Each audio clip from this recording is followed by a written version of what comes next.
Putri Gubernur Ridwan Kamil, Kamiliah Laetitia Azahra baru-baru ini membagikan momen saat melukis mendiang sang kakak, Emeril Khan Mumtaz di media sosial pribadinya. Terlihat gambar tersebut begitu mirip dengan wajah Eril, sapaan Emeril. Di sana ia turut menuliskan pesan mendalam.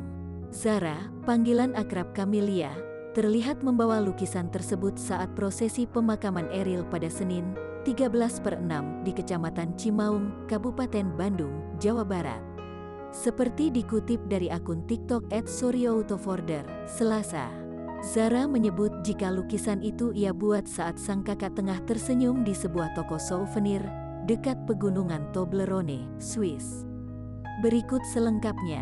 Menurut Zara, lukisan tersebut ia buat saat almarhum Eril tengah tersenyum lebar di dekat toko tersebut.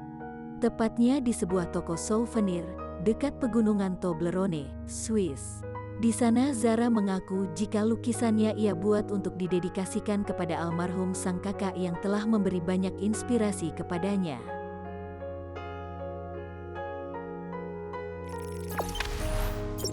Jangan lupa subscribe, share, komen, dan like ya!